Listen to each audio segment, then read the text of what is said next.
Everyone's roasting Cluely for building the ultimate cheating tool. Someone has to stop Cluely. It's just some other random startup founder. But A16Z, one of the world's top VC firms, just wrote them a $15 million check.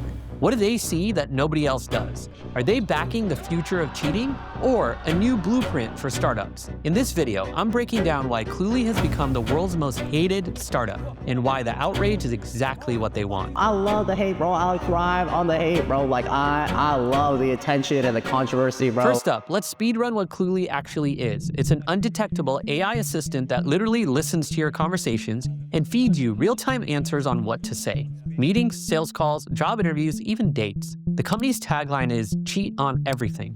So where did this come from?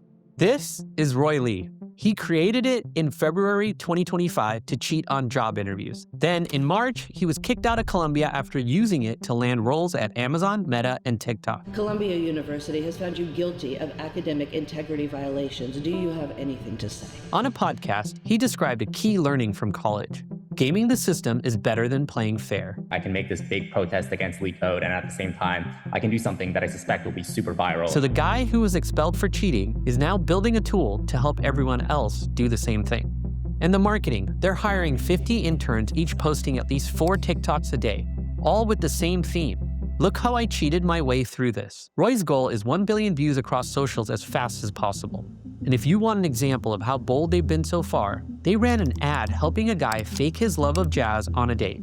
From day one, they've leaned into giving people an unfair edge and making it go viral. Okay, that's their product and playbook. But why are people so angry about it? Probably because it threatens norms around competence, fairness, and merit.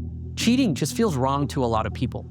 And for those deep in the tech world, it looks like a thin wrapper on top of ChatGPT. But that's exactly the point. Cluely is built around rage bait. They embrace controversy instead of avoiding it. They want to trigger people on both sides. I wouldn't be surprised if Cluely is tracking outrage metrics, negative to positive comment ratios, how fast fights in the comments break out. That's what they seem to be optimizing for. You need people to have a reaction. Critics may have called it Black Mirror-level dystopian, evil, and a manifesto for mediocrity. But this divisive content has driven thousands of signups. Every time you share a TikTok trashing Cluely, or every time you argue about how unethical it is on LinkedIn, you're feeding their distribution for free. And in a world where attention is becoming the scarcest resource, that outrage is their growth engine. Here's how well that strategy is working. By May, Roy claims Cluely hit $3 million in ARR with over 70,000 subscribers. Those are the kinds of numbers that get investors excited. So with all the hype and hate, let's look at what A16Z actually bet on in June. There are a few ways to think about AI going forward, but one future is where features just don't matter at all. Look at it this way. If everyone is building on top of the same foundation models, GPT, Claude, Gemini, then eventually every tool can have the same capabilities. No IP, no moat, no defensibility. So what's left? Brand, cultural relevance, distribution. A16Z is betting on that future, where the loudest and most controversial brand might be the only one standing out. And for some reason, nobody picked up on it until me. To A16Z, that's Cluely. Roy is completely open about the company's thesis. If everyone uses the same models, only distribution and brand matter. We don't just need to be the biggest thing on tech Twitter. We need to be the biggest thing on IG TikTok. A hyper-viral brand to get millions of users through the door first, then upgrade the product later. It's a mindset that would terrify most founders because it means admitting your product has no moat. Only its perception does. But A16Z reportedly loved that logic because it frames Cluely as a liquid brand, meaning it can pivot product direction while keeping cultural relevance. And they're not subtle about it. The A16Z and Cluely announcement video said this: today, it's cheating. Tomorrow, it's fair. To be honest, in 2 years, nobody's gonna think this is cheating. This made even more founders angry. Why should a company like Cluely raise money so easily when they're the ones building useful products? What these founders might be missing is the size of A16Z's bet. $15 million doesn't carry a whole lot of downside for the investors.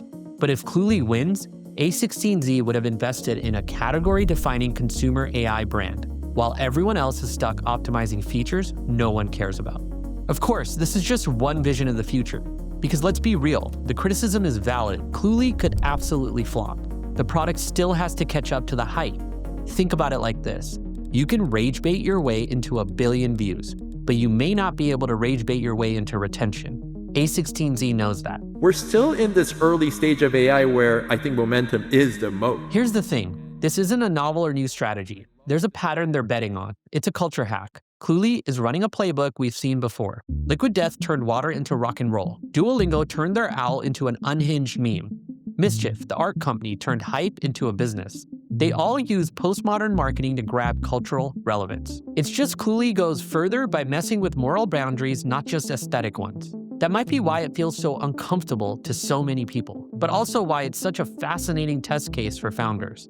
Cluely could prove, or at least test, that in a world where every AI tool feels identical, the brand is the moat. So what does this mean for other builders watching this? The goal for any founder is to build a business that wins in the long run. What's interesting here is Cluely might be revealing a contrarian playbook for startups. Here's the question to ask yourself. Would you rather build a perfect product no one notices or a controversial product everyone talks about? Cluely has made their bet and is shooting their shot. They seem fine with becoming the world's most hated startup. A16Z is backing it, and the rest of us get to watch how far a brand can go before reality catches up or they meet the graveyard.